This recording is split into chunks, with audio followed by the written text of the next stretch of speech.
Posa luista, ostafte yeye vepoqua. Les mots sortirent de ma bouche avant que je puisse les retenir.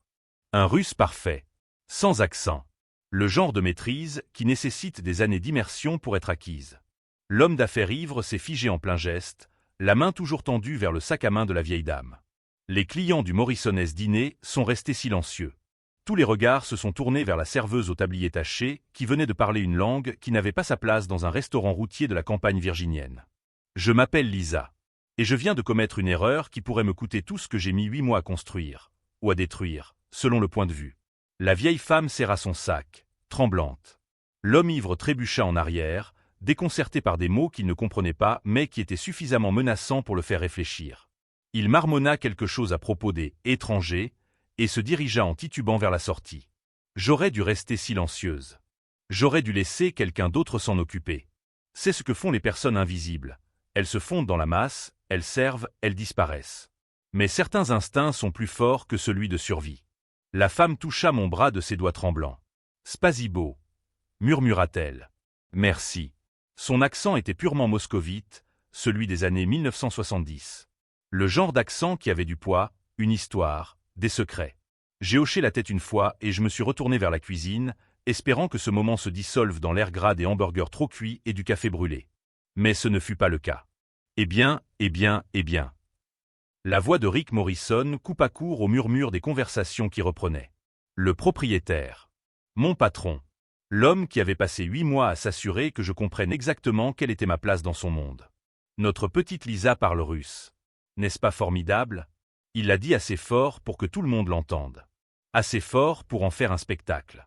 J'ai continué à marcher, mais sa main s'est tendue et m'a attrapé le poignet. Pas assez fort pour me faire mal. Juste assez fort pour me rappeler qui avait le pouvoir ici. Quand je t'ai embauché, tu as dit que tu parlais anglais et espagnol. Tu n'as pas mentionné le russe. Son sourire n'atteignait pas ses yeux. Sur quoi d'autre as-tu menti, ma chérie? Le service du dîner s'est à nouveau interrompu. Les fourchettes sont restées en suspens. Les conversations se sont arrêtées en plein milieu. Tout le monde aime les spectacles quand ce n'est pas lui qui joue.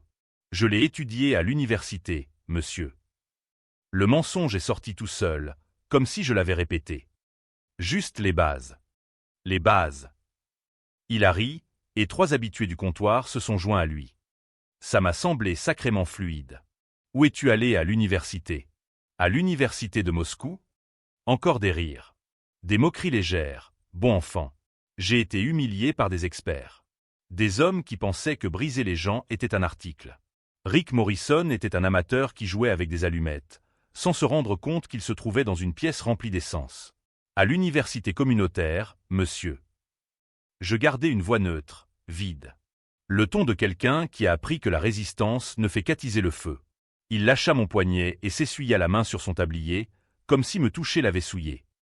Retourne au travail. Et parle anglais ici. On est en Amérique. On n'a pas besoin que tes langues communistes embrouillent les clients. Je retournai en cuisine, sentant le poids des regards qui me suivaient. En 8 mois de travail ici, j'étais devenu un meuble. La fille tranquille qui prenait des heures supplémentaires, ne se plaignait jamais, ne causait jamais de problème. Maintenant, j'étais à nouveau visible.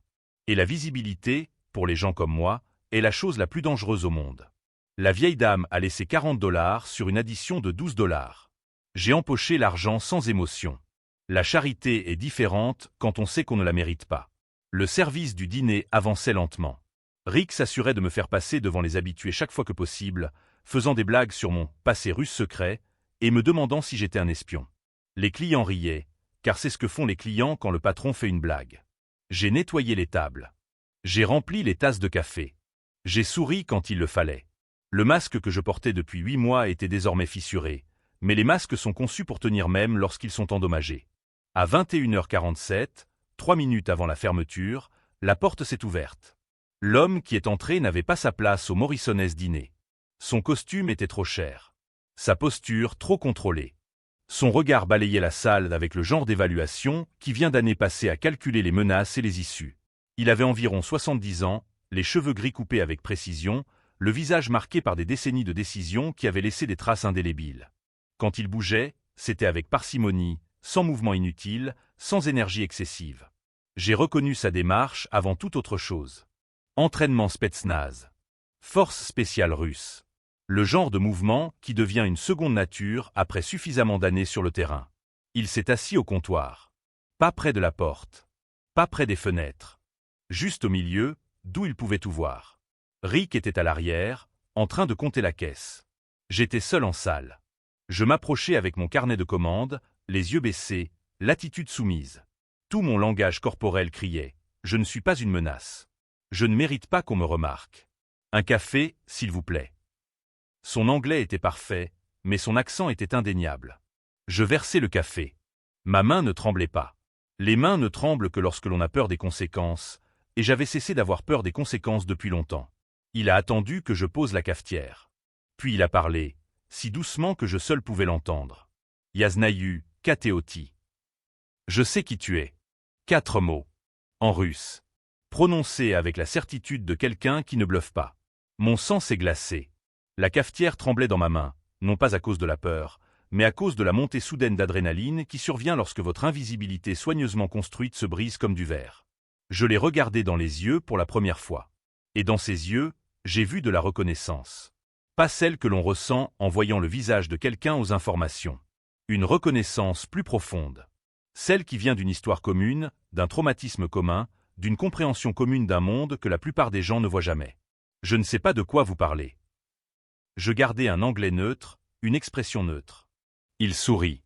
Ce n'était pas un sourire aimable, mais ce n'était pas cruel non plus. Juste compréhensif. Si, vous savez. Toujours en russe. Toujours calme. Et nous devons parler de la raison pour laquelle vous vous cachez dans un endroit comme celui-ci alors que des gens vous recherchent. La porte de la cuisine s'ouvrit. Rick apparut, ses clés tintant. Nous sommes fermés, cria-t-il à l'homme au comptoir. Vous avez 5 minutes pour finir votre café. L'inconnu ne regarda pas Rick.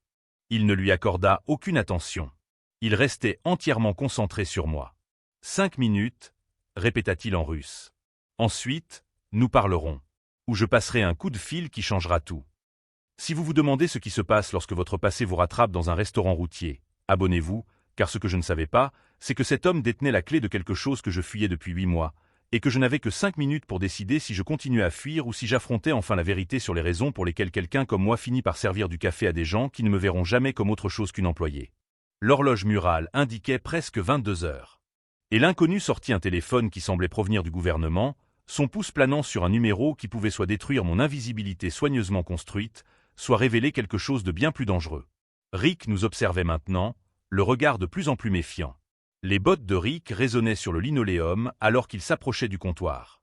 Son instinct territorial s'était déclenché, non pas par souci pour moi, mais par la présence de quelqu'un qui n'avait clairement pas sa place dans son monde. Vous ne m'avez pas entendu? Nous sommes fermés. Rick s'est placé entre moi et l'inconnu. Vous devez régler votre addition et partir. Le Russe posa un billet de 100 $ sur le comptoir pour une tasse de café à 3 $. Gardez la monnaie. J'ai besoin de parler à votre serveuse. Le visage de Rick rougit. Ce n'est pas ce genre d'établissement. Si vous voulez passer un moment en privé avec le personnel, trouvez-vous un service d'escorte. J'avais entendu pire. De la part d'hommes meilleurs. Dans des langues que Rick ne pouvait même pas prononcer. Je cherche quelqu'un. L'anglais de l'inconnu restait raffiné, maîtrisé. Je pense que votre employé pourrait avoir des informations. Lisa ne sait rien de rien. Rick croisa les bras. Elle parle à peine anglais la moitié du temps. Les yeux de l'inconnu se posèrent sur moi. Pochmut is des DS. Pourquoi êtes-vous ici? Le visage de Rick passa du rose au rouge. Je vous l'ai dit, nous sommes en Amérique. Nous parlons anglais. Elle parle couramment cette langue, l'interrompit l'inconnu, sans détourner son regard du mien. L'anglais, le russe, l'arabe, le farsi, le mandarin, l'allemand et l'espagnol. Elle a une mémoire photographique. Elle a également sauvé 32 vies américaines lors d'opérations qui n'ont officiellement jamais eu lieu. Le silence qui suivit fut absolu. Rick ouvrit la bouche. Puis se referma. Puis s'ouvrit à nouveau. Votre serveuse est une ancienne agente de la CIA. Elle participait à des opérations secrètes. Le genre d'opération qui n'existe pas sur le papier. Ma main se crispa autour de la cafetière. Cet homme venait de détruire en 30 secondes 8 mois d'invisibilité soigneusement entretenus. C'est fou. Rick rit, mais cela semblait forcé. Lisa, elle arrive à peine à se souvenir des commandes. Vous me dites qu'elle est une sorte d'espionne? L'inconnu regarda Rick avec un regard qui démasquait toute prétention. Je te dis que la femme que tu traites comme une moins que rien depuis 8 mois pourrait tuer tout le monde dans cette pièce avant que tu aies fini de composer le 911. Mais elle ne le fera pas. Parce qu'elle se cache de quelque chose. Rick recula. Sortez. Je parlais doucement. Pas à Rick. À l'inconnu. Ils savent où vous êtes. Il se pencha en avant. Oni Nashli Tebia. Ils vous ont trouvé. Je suis ici parce que quelqu'un se soucie encore de savoir si vous êtes vivant ou mort. 8 mois de fuite. 8 mois d'invisibilité. Tout s'effondrait en une seule conversation. Qui vous a envoyé? Quelqu'un qui était là. À Kaboul. Quand tout a mal tourné. Mon sang se glaça. Kaboul. Rick nous regardait, perdu.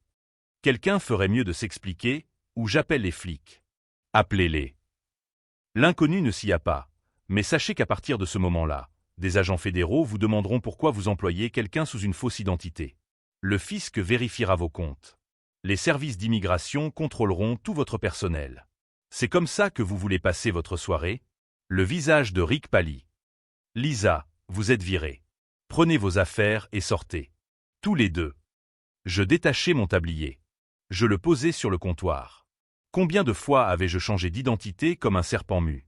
Il y a $67 d'arriérés de salaire. Vous n'aurez rien. Vous avez menti sur votre demande d'emploi. C'est de la fraude. L'inconnu compta $70.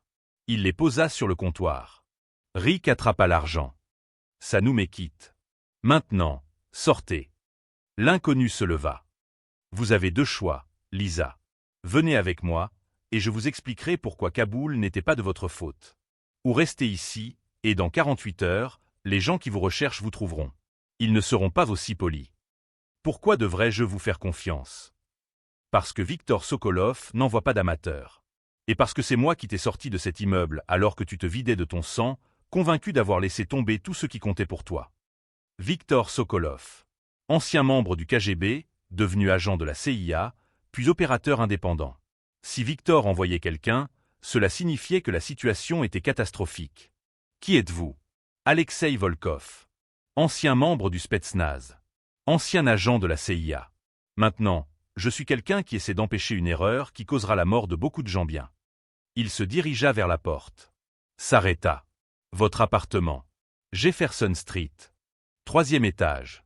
La fenêtre qui ne ferme pas correctement. Vous devriez la réparer. Quelqu'un pourrait le remarquer. Il savait où j'habitais. Ce qui signifiait que d'autres le savaient peut-être aussi. Il y a une berline noire de l'autre côté de la rue. Vous avez 60 secondes pour décider si vous venez ou si je vous laisse ici pour affronter seul ce qui va arriver. Il sortit. Je regardais le restaurant. 8 mois de pénitence. À me cacher. À prétendre que servir du café pouvait d'une manière ou d'une autre compenser mes échecs auprès des personnes que j'avais laissées tomber. Mais la pénitence ne ramène pas les morts. Ma main se glissa dans ma poche. Je trouvai les 3 douilles que je transportais partout avec moi. 3 noms. 3 personnes que je n'avais pas pu sauver. Il était peut-être temps d'arrêter de fuir. Je me dirigeai vers la porte. Rick cria, « Si tu sors, c'est fini pour toi. » C'était fini depuis 2 ans, à Kaboul, quand tout avait été réduit en cendres et en sang. Je me glissai dans la berline. Siège en cuir. Cigare hors de prix. Vieux secret. Bon choix, dit Alexei. Où allons-nous? Quelque part où tu pourras entendre la vérité sur ce qui s'est passé à Kaboul. Et quelque part où tu pourras décider si tu es prêt à cesser de te cacher et à terminer ce que tu as commencé. La pluie commença à tomber, tambourinant contre le pare-brise comme des coups de feu. Ils m'ont dit que tout le monde était mort à cause de moi. Que mes informations étaient fausses. Que j'avais conduit l'équipe dans une embuscade. Ils ont menti. 2 mots. Simples. Dévastateur. Quelqu'un t'a piégé, Lisa. Quelqu'un au sein de l'agence voulait que cette opération échoue. Et la personne qui a détruit ton équipe il y a 2 ans est sur le point de recommencer. Une autre équipe. Un autre pays. La même trahison. Je serrai les poings. La personne qui orchestre tout cela ne sait pas que tu es encore en vie. Il pense que tu es morte avec ta couverture à Kaboul. Tu es un fantôme qu'il ne surveille pas. La berline prit l'autoroute. Direction le nord. Pourquoi maintenant? Pourquoi après 2 ans? Alexei serra les mâchoires. Parce que la personne que tu protégeais à Kaboul, celle dont on t'a dit qu'elle avait été tuée dans l'embuscade, n'est pas morte. Elle se cachait. Tout comme toi. Il y a 3 jours, elle a pris contact.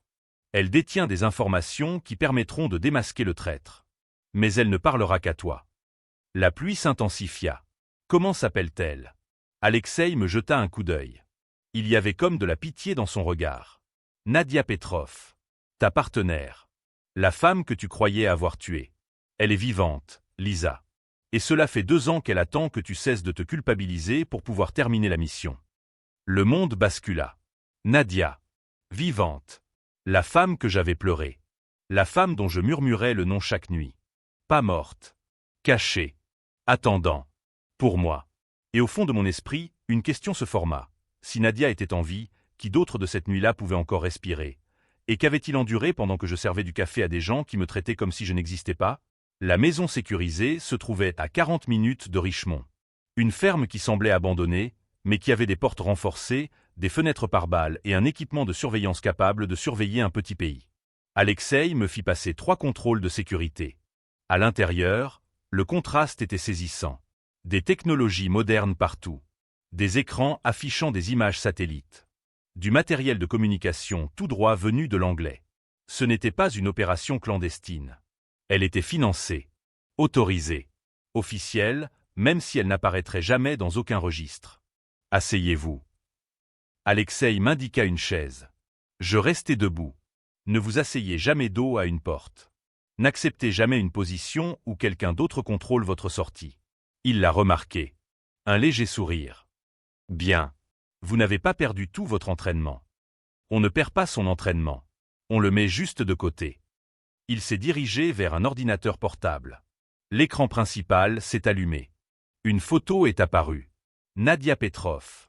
Pas la femme dont je me souvenais. Cette photo était récente. Prise peut-être une semaine auparavant. Elle semblait plus âgée. Plus dure. Le genre de vieillissement qui vient d'une vie dans la peur constante. Mais vivante. Où est-elle? Dans un endroit sûr. Un endroit que même moi je ne connais pas, ordre de Victor. Trop de fuites. Alors comment je la contacte? Tu ne la contactes pas. C'est elle qui te contactera. Quand tu seras prêt. Je me tournai vers lui. Prête pourquoi? Vous avez dit que quelqu'un nous avait piégés. Que Nadia avait des informations. Mais vous ne m'avez pas dit pourquoi c'était important maintenant. Quelque chose de plus sombre passa dans son regard. De la culpabilité, peut-être. Ou du regret. Parce que le traître n'en a pas fini. Kaboul n'était qu'un début. Il ouvrit un autre dossier. Une carte de l'Europe de l'Est. Des cercles rouges marquaient l'Ukraine, la Pologne, les pays baltes. Depuis 18 mois, les opérations de la CIA dans cette région échouent. Des agents disparaissent. Des refuges sont compromis. Le schéma est identique à ce qui est arrivé à votre équipe. Ma poitrine se serra. Combien? 17 morts confirmés. 32 disparus. Tous trahis par des informations provenant de l'intérieur. Ces chiffres me frappèrent comme des coups physiques. Nadia a des preuves. Des communications. Des documents financiers. Un schéma qui remonte à une seule source à l'intérieur de l'anglais. Pourquoi moi? Il y a des centaines d'agents actifs. Alexei s'appuya contre le bureau. Pour la première fois, il avait l'air fatigué. Parce que tu es morte, Lisa. Officiellement. Ton dossier est clos. Le traître pense que tu as été éliminé. Cela te rend invisible. Inattendu. Il afficha une autre image. Un homme d'une 50aine d'années. Distingué. Cheveux argentés. Costume coûteux. Debout devant le sceau de la CIA. Le directeur adjoint Marcus Chen. L'homme qui m'avait interrogé après Kaboul. Qui m'avait dit que mon échec dans le renseignement avait causé la mort de 6 personnes. Qui m'avait suggéré, gentiment, que je n'étais peut-être pas faite pour le travail sur le terrain. L'homme qui avait détruit ma carrière avec compassion et des mots soigneusement choisis. Chen. Mon incrédulité était palpable. Un directeur adjoint mène une opération de trahison? Est-ce fou? Alexei a sorti les documents financiers. Virements bancaires. Sociétés écrans. Chen fournit des renseignements à un réseau russe depuis 3 ans. Nadia a quelque chose de concret. Quelque chose qu'il ne peut nier. Qu'a-t-elle? Un enregistrement. Chen rencontrant son contact russe. Discutant de l'opération à Kaboul avant qu'elle n'ait lieu. Planifiant l'embuscade. Décidant quels agents étaient sacrifiables. La pièce s'est mise à tourner. Il savait. Avant notre intervention, il savait que nous marchions dans un piège. Pire encore, il l'avait conçu. Ton équipe n'était pas une victime collatérale, Lisa. Tu étais la cible. Shen avait besoin de t'éliminer parce que tu te rapprochais trop de quelque chose. Je me suis assise. Parce que mes jambes avaient oublié comment supporter mon poids. Pendant 2 ans, j'avais porté la culpabilité de Kaboul comme un fardeau. Convaincu que mes renseignements étaient erronés. Que mes décisions avaient tué des gens qui me faisaient confiance. Tout cela n'était qu'un mensonge. Orchestré. Planifié. Un meurtre délibéré déguisé en échec opérationnel. À quoi étais-je proche? Alexei hésita. Vous ne le savez pas, dis-je. Vous espérez que Nadia pourra nous le dire. Nous avons des pièces du puzzle. Mais pas l'image complète. C'est pourquoi nous avons besoin de vous deux. Je me suis dirigé vers la fenêtre. Dehors, l'obscurité s'était complètement installée. Vous voulez que je sois un appât. Je veux que vous soyez une chasseuse. Shen vous croit morte. Utilisons cela. L'ancienne Lisa aurait posé plus de questions. Elle aurait exigé des preuves, des vérifications, des contrôles. Mais je n'étais plus cette personne. J'étais quelqu'un qui avait passé 8 mois à être invisible, à être humilié, à être traité comme moins qu'humaine. Et maintenant, j'avais un nom, une cible, une raison. Quand est-ce que je commence? Alexei sourit. Pas chaleureusement, mais avec reconnaissance. Demain, nous allons te reconstruire. Pas la serveuse, pas le fantôme. L'opératrice que tu étais avant que Shen n'essaie de t'effacer. Il ouvrit une armoire. À l'intérieur, il y avait du matériel que je n'avais pas vu depuis 2 ans. Du matériel tactique. Des appareils de communication. Des armes. Mes mains bougèrent sans que j'y pense. Je pris un Glock 19. Je vérifiai la chambre. Je vérifiai le chargeur. Les mouvements revinrent comme une mémoire musculaire jamais oubliée. Il y a un stand de tir au sous-sol, dit Alexei. À quand remonte la dernière fois où tu as tiré avec une arme? Il y a 317 jours. J'ai compté. Bien. Compter signifie qu'une partie de toi savait que ce n'était pas fini. Il avait raison. Une partie de moi avait attendu. C'était préparé. Je dois d'abord voir Nadia. Je dois m'assurer qu'elle est bien en vie. Elle m'avait dit que tu dirais ça. Elle m'a aussi dit, souviens-toi de Prague. Le café sur la place Venceslas. Ce que tu as commandé quand la rencontre a mal tourné. Je retins mon souffle. Prague. Il y a 4 ans. Une simple remise de colis qui avait tourné au désastre. Nadia et moi avions improvisé. Nous avions transformé cela en une rencontre informelle dans un café. J'avais commandé un chocolat chaud. En plein été. Avec un supplément de crème fouettée. Notre blague entre nous depuis des mois. L'absurdité de maintenir notre couverture alors que nous transpirions sous une chaleur de 40 degrés. Personne d'autre ne connaissait ce détail. C'était entre nous. Elle est en vie, murmurai-je. Et elle attend que tu cesses de te punir pour l'aider à terminer ça. Le poids que je portais depuis 2 ans s'est déplacé. La culpabilité écrasante s'est transformée en quelque chose de plus vif. Un but. Combien de temps ai-je pour me préparer? 72 heures. Ensuite, nous contacterons Nadia. Nous échangerons des renseignements. Nous montrons notre dossier. Après cela, peut-être une semaine avant que Shen ne se rende compte que quelque chose ne va pas. 3 jours pour redevenir un opérateur. Ce n'était pas assez de temps. Il faudrait que cela suffise. J'ai besoin des dossiers de Kaboul. Tout. Pas la version expurgée que Shen m'a fournie. Déjà compilée. Alexei désigna un ordinateur portable. Tout ce que nous avons pu récupérer. Je m'assis devant l'ordinateur portable. J'ouvris le premier fichier. Mon passé.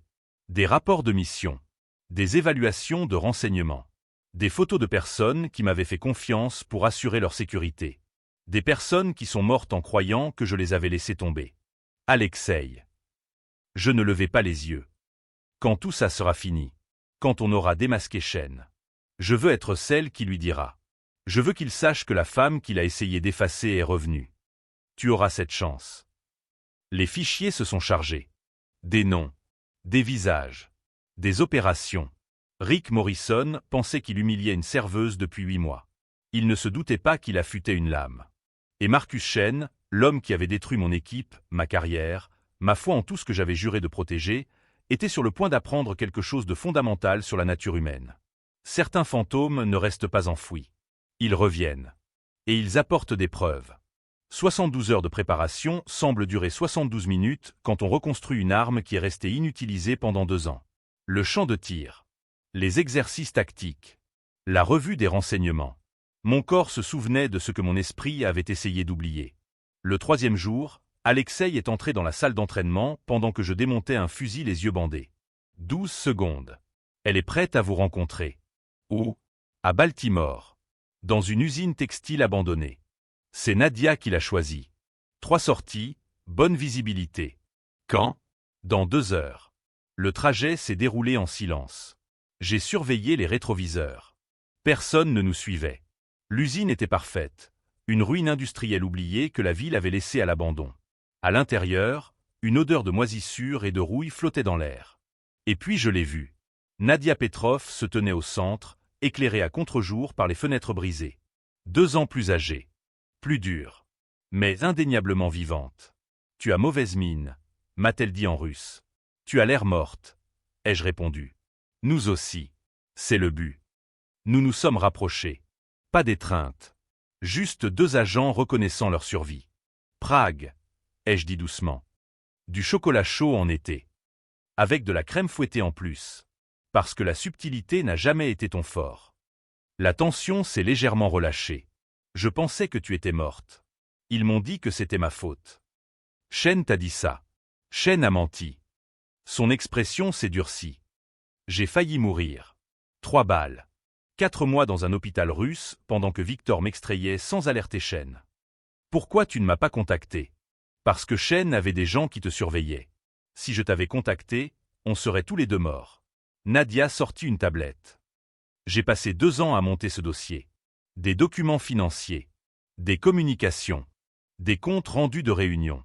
Tout ce qui prouve que Chen nous a trahis. Elle me montra les preuves. Des virements bancaires. Des emails discutant des opérations avant qu'elles ne soient communiquées. Des enregistrements téléphoniques reliant Chen à Moscou. C'est suffisant pour le détruire. C'est suffisant pour prouver qu'il est un traître. Mais pas pour expliquer pourquoi. Les doigts de Nadia se déplacèrent sur l'écran. Tu enquêtais sur quelque chose à Kaboul. Quelque chose qui te rendait dangereux. Tu t'en souviens? Je réfléchis. Un réseau financier. Du transfert d'argent via l'Afghanistan vers l'Europe de l'Est. Je l'ai signalé comme financement terroriste. Chen m'a dit de laisser tomber. Ce n'était pas du financement terroriste. C'était le financement de Chen. Des opérations de la CIA pour blanchir l'argent de ses contacts russes. Vous êtes tombé sur son réseau. C'est pour ça qu'il voulait votre mort. Les pièces du puzzle s'emboîtèrent. L'embuscade n'avait rien à voir avec la mission. Elle visait à me faire taire. Et de faire taire tous ceux qui auraient pu voir le schéma se dessiner. Il était plus facile de classer ça comme un échec opérationnel que de prendre le risque que l'un d'entre nous parle. La rage. Froide et précise. Comment on le fait tomber? Il nous faut des aveux en direct. Chen ne parlera pas s'il sait qu'il est enregistré. Mais s'il pense avoir affaire à un fantôme qu'il peut faire taire définitivement, il parlera. Je compris. Tu veux que je l'affronte. Soit la femme morte qui est revenue. Le témoin qu'il pensait avoir éliminé. Alexei revint de sa vérification du périmètre. C'est risqué. Il ne se doutera de rien. Je l'interrompis. Je le supplierai. Brisé. Désespéré. Tout ce qu'il attend de quelqu'un qui l'a détruit. Nadia acquiesça. Nous fixons le rendez-vous dans un endroit où il se sent à l'aise. Nous te mettons un micro. Nous le faisons parler. Une fois qu'il aura avoué pour Kaboul, nous aurons tout. Si vous suivez toujours, vous savez déjà que certaines histoires ne se terminent pas par le pardon, mais par le genre de justice qui ne vient que lorsque les fantômes refusent de rester enfouis. Le rendez-vous était fixé 3 jours plus tard. Dans le bureau de Chen à l'anglais. Après les heures de travail. J'ai passé ces jours-là à me rappeler comment être brisé. La veille, Alexei m'a trouvé dans la salle d'entraînement. Assis, tenant les 3 douilles. Tu es prêt? Je suis prêt depuis 2 ans. Il s'est assis en face de moi. Silencieux. Il y a quelque chose que tu dois savoir. Sur la raison pour laquelle Victor m'a envoyé spécifiquement. J'ai attendu. Kaboul. Une personne a survécu, en plus de toi et Nadia. Sa voix s'est brisée. Mon fils. Dmitri Volkov. Ton spécialiste en communication. 24 ans. Il est mort 3 jours après l'embuscade. Il a tenu assez longtemps pour dire à Victor que c'était un piège. Le monde s'est arrêté. Dmitri, le gamin au rire contagieux, qui pouvait pirater n'importe quel système. Je suis désolé. J'ai essayé de... Tu l'as porté. Sous les tirs. Pendant 3 kilomètres. Tu as refusé de l'abandonner, même quand il t'a supplié de te sauver. Alexei sortit une photo. Dmitri, jeune, souriant. Tu lui as donné 3 jours de plus. Pour dire au revoir. Pour nous raconter ce qui s'était passé. Pour donner un sens à sa mort. Je fixai les douilles dans ma main. L'une d'elles était celle de Dmitri. Chen ne quittera pas ce bureau tant qu'il n'aura pas tout avoué. Tant mieux. Parce que mon fils était un héros. Et les héros méritent mieux que d'être oubliés. Le jour arriva. Je m'habillai avec soin. Des vêtements civils. Quelqu'un de vaincu. De désespéré. Le fil était dissimulé dans un bouton. Impossible à détecter. Nadia effectua les dernières vérifications. Souviens-toi. Tu n'es pas l'opérateur. Tu es la victime. Laisse-le croire qu'il a gagné. Jusqu'à ce qu'il avoue. L'anglais est différent la nuit. Les couloirs sont vides. La sécurité est réduite. Le bureau de Chen se trouvait au 4e étage. Un bureau d'angle avec vue sur la Virginie. Il attendait. Lisa. Il se leva. Il contrôlait bien sa surprise. C'est inattendu. Je dois savoir pourquoi tout le monde est mort. Il m'invita à m'asseoir. Je t'en prie. Assieds-toi. Je m'assis. Le dos voûté. Le regard abattu. Chen versa du bourbon. J'ai entendu dire que tu avais quitté l'agence discrètement. J'ai pensé que c'était mieux ainsi. Tu m'as dit que c'était ma faute. Je t'ai dit ce que tu avais besoin d'entendre. Pour te protéger. Me protéger de quoi? De la vérité. Que parfois, les opérations échouent. Que des gens bien meurent pour des raisons qui échappent à notre contrôle. Je pris le verre. Je ne bus pas. Ce n'est pas ce qui s'est passé à Kaboul. Son expression changea. Calculatrice. Que pensez-vous qu'il s'est passé? Je pense que quelqu'un savait que nous allions tomber dans une embuscade. Quelqu'un voulait notre mort. Silence. Long. Dangereux. Puis Chen a souri. Tu as toujours été trop intelligent pour ton propre bien. C'est pour ça que je t'aimais bien. Et que je savais que tu allais devenir un problème. L'aveu. Direct. Arrogant. Tu nous as piégés. J'ai contenu un risque pour la sécurité. Tu enquêtais sur des réseaux financiers qui ne te regardaient pas. Je t'ai donné une issue. Tu n'as pas écouté. Ma main s'est crispée sur le verre. Alors tu as tué 17 personnes. J'ai éliminé une menace. Ton équipe a été une victime collatérale. Malheureux, mais nécessaire. Chaque mot enregistré. Pourquoi trahir tout ce que tu avais juré de protéger? Chen se pencha en arrière. Confiant. Parce que j'ai cessé de croire aux contes de fées. Le vrai pouvoir vient de la compréhension que la loyauté n'est qu'une autre marchandise. Les Russes l'ont compris. Ils m'ont fait une meilleure offre. Il finit son bourbon. Et maintenant, tu es ici. Le fantôme que je croyais avoir enterré. Je me levai lentement. Tu as fait une erreur, Marcus. Tu as supposé que j'étais venu seul. Tu as supposé que j'étais toujours brisé. Son expression changea. Tu es sur écoute. Chaque mot. Enregistré. Transmis. En ce moment même, des agents fédéraux font irruption dans ce bâtiment. La main de Chen se dirigea vers le tiroir de son bureau. La porte explosa vers l'intérieur. Alexei. Nadia. 6 agents fédéraux. Armes à la main. Marcus Chen, vous êtes en état d'arrestation pour trahison, espionnage et meurtre de 17 agents secrets. Le visage de Chen devint livide. Vous n'avez pas le droit. Nous avons vos aveux. Nadia brandit une tablette. Chaque mot. Votre aveu concernant Kaboul.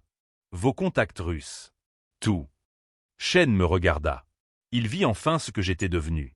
Pas une victime. Pas un fantôme. Une arme qui avait attendu 2 ans pour ce moment. Mon fils. Dmitri Volkov. Alexei s'approcha de moi. Il a vécu assez longtemps pour tout documenter. Chaque détail vous désignant. Chen s'effondra sur sa chaise. C'est fini, dis-je doucement. Le fantôme que vous avez essayé d'enterrer vient de détruire votre monde. Et toutes les personnes que vous avez tuées, elles viennent d'obtenir justice. Les agents fédéraux sont intervenus. Menottes. Droit Miranda. Marcus Chen a été emmené menotté. Et pour la première fois en 2 ans, le poids que je portais m'a semblé plus léger. Il n'avait pas disparu.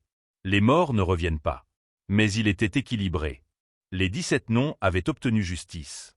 Le procès de Marcus Shen est devenu le plus grand scandale de renseignement de l'histoire de la CIA. 17 chefs d'accusation d'espionnage. 32 chefs d'accusation de complot en vue de commettre un meurtre. Des crimes financiers sur 3 continents. Les preuves étaient accablantes. Mais le témoignage le plus accablant venait de moi. Je me suis assise dans cette salle d'audience pendant 6 semaines, racontant chaque détail de Kaboul. L'accusation m'a demandé de décrire les 17 personnes qui sont mortes. Je n'ai pas utilisé leurs noms officiels. J'ai raconté leurs histoires. Dmitri Volkov, 24 ans, qui voulait créer une entreprise technologique, qui appelait son père tous les dimanches, qui est mort 3 jours après l'embuscade, après avoir tenu bon suffisamment longtemps pour révéler la vérité. Sarah Mitchell, 31 ans, mère de 2 enfants, qui croyait en la protection des personnes incapables de se protéger elles-mêmes. James Rodriguez, 27 ans, qui a grandi dans le Bronx et a rejoint la CIA pour prouver que les enfants du quartier pouvaient devenir des héros. Un par un. 17 noms. 17 vies qui comptaient. Le jury a délibéré pendant 4 heures. Coupable de tous les chefs d'accusation. Shen a été condamné à la prison à vie sans possibilité de libération conditionnelle dans un établissement fédéral de sécurité maximale. La justice n'est pas toujours bruyante. Parfois, elle est silencieuse. Méthodique. Le genre de justice qui s'impose lorsque les fantômes refusent de rester enfouis. Après le procès, les médias ont voulu des interviews. Des contrats pour des livres. Des droits cinématographiques. J'ai tout refusé. Les héros servent discrètement et disparaissent une fois leur travail accompli. Mais il y avait une conversation que je devais avoir. J'ai retrouvé Rick Morrison 3 mois après la condamnation de Shen. Il était en train de fermer le restaurant. Il m'a vu approcher et s'est figé. Je ne suis pas venu pour causer des problèmes. Il a hoché la tête. Il a déverrouillé la porte. Il m'a laissé entrer. Nous nous sommes assis au comptoir. Même siège. Dynamique différente. Je te dois des excuses, a finalement dit Rick. Pour la façon dont je t'ai traité. Tu m'as traité exactement comme tu me voyais. Comme quelqu'un d'inférieur à toi. Comme quelqu'un qui n'avait aucune importance. Il a tressailli. J'avais tort. Tu étais ignorant. Il y a une différence. J'ai regardé autour de moi. Comment traites-tu ton personnel maintenant? Mieux. J'essaie de m'améliorer. Essayer ne suffit pas. Pour être meilleur, il faut comprendre que chaque personne qui vous sert votre café ou nettoie vos sols a une histoire dont vous ne savez rien. Que invisible ne signifie pas sans valeur. Il acquiesça. Il ne pouvait pas me regarder dans les yeux. Vous n'aviez pas besoin de savoir que j'étais de la CIA pour me traiter avec une dignité humaine élémentaire. C'est la leçon à retenir, Rick. Vous devez respecter les gens parce qu'ils sont humains. Un silence s'installa entre nous. Que fais-tu maintenant? Demanda-t-il doucement. Je forme des gens à qui on a dit qu'ils n'avaient pas leur place. Des gens qui me ressemblent. Qui ont été invisibles toute leur vie. Je veille à ce que la prochaine génération n'ait pas à cacher qui elle est pour survivre. Je me dirigeai vers la porte. Je m'arrêtai. La vieille femme russe à qui j'ai parlé. Elle s'appelle Svetlana Kozlov. Ancienne professeure. Elle s'est enfuie de l'Union soviétique en 1989. Elle a perdu toute sa famille en arrivant en Amérique. Elle vient ici parce que votre café lui rappelle son pays natal. Rick leva les yeux. Comment savez-vous cela? Parce que je lui ai demandé. Parce que je l'ai vu. Parce que les personnes invisibles remarquent les autres personnes invisibles. Je quittai le Morrison's dîner pour la dernière fois. Le programme que Nadia et moi avions mis en place fut lancé 6 mois plus tard. Nous l'avons appelé l'initiative Volkov. Du nom de Dmitri. Pour les jeunes, en particulier les femmes et les minorités, qui voulaient travailler dans le renseignement mais se heurtaient à des obstacles qui n'avaient rien à voir avec leurs capacités. Nous avons recruté discrètement. Nous avons trouvé des personnes à qui on avait dit qu'elles n'étaient pas assez bonnes. Des personnes comme Sarah, comme James, comme Dmitri, comme moi. La première promotion a obtenu son diplôme il y a 18 mois. 23 agents. Tous ont été placés à des postes clés. Tous ont prouvé que le talent n'a rien à voir avec les origines, mais tout à voir avec les opportunités. Alexei dirige la formation tactique. L'héritage de son fils vit dans chaque exercice. Nadia s'occupe de l'analyse des renseignements. Elle apprend aux gens à repérer les schémas et à remettre en question les hypothèses. Et moi, je leur apprends à être invisible quand c'est nécessaire. Et à être visible quand c'est important. Car voici ce que j'ai appris en servant le café, alors qu'on me traitait comme si je n'existais pas. L'invisibilité n'est une faiblesse que si vous acceptez l'idée que ne pas être vu signifie ne pas avoir de valeur. Mais quand vous choisissez l'invisibilité, quand vous l'utilisez comme un outil plutôt que de l'accepter comme une condamnation, elle devient l'arme la plus puissante de votre arsenal. Shen pensait m'avoir détruit en me forçant à me cacher. Il avait tort. L'invisibilité m'a donné du temps, une perspective, la capacité de me reconstruire pour devenir plus fort. Et quand le moment est venu de revenir à la lumière, je n'étais pas brisé. J'étais affûté. Chaque matin, je cours toujours 8 kilomètres. Même parcours. Même rythme. Mais maintenant, je porte plus que 3 douilles. Je porte les noms de 23 diplômés qui changent le travail du renseignement de l'intérieur. Qui prouvent que les personnes les plus souvent négligées sont parfois les plus compétentes. La photo de Dmitri est posée sur mon bureau. Non pas en souvenir des morts, mais pour me rappeler pourquoi les vivants comptent. La semaine dernière, l'une de nos diplômées a démantelé un réseau terroriste qui prévoyait d'attaquer 3 ambassades américaines. Elle a été recrutée dans un établissement d'enseignement supérieur de Détroit. Plusieurs agences lui avaient dit qu'elle n'était pas la bonne personne. Elle a sauvé environ 400 vies. Le rapport officiel ne mentionnera pas son nom. Mais je le sais. Nadia le sait. Alexei le sait. Et Dmitri serait fier. Voici donc la vérité qu'on ne vous enseigne pas dans les brochures de recrutement. Les vrais héros ne ressemblent pas toujours à ce que vous imaginez. Ils ne sont pas toujours bruyants, visibles ou célébrés. Parfois, ce sont ceux qui vous servent votre café, qui nettoient vos sols, qui restent dans l'ombre pendant que vous vous attribuez le mérite de leur travail. Parfois, ils sont invisibles par choix, attendant le moment où être vus aura le plus d'importance. Si cette histoire vous a touché, si elle vous a fait réfléchir à 2 fois aux personnes que vous croisez chaque jour sans vraiment les voir, celles que la société vous a appris à ignorer, alors souvenez-vous de ceci. La chose la plus dangereuse que nous puissions faire est de supposer que nous connaissons la valeur d'une personne en fonction de sa place dans notre champ de vision, et la chose la plus puissante que nous puissions faire est de reconnaître que invisible ne signifie pas insignifiant. Les fantômes que Shen a tenté d'enterrer ne sont pas simplement revenus. Nous avons construit quelque chose qui garantit que personne d'autre ne sera enterré pour avoir dit la vérité. Et cet héritage, il vaut plus que n'importe quelle médaille qu'il pourrait accrocher à ma poitrine. Dmitri l'avait compris. Maintenant, vous aussi.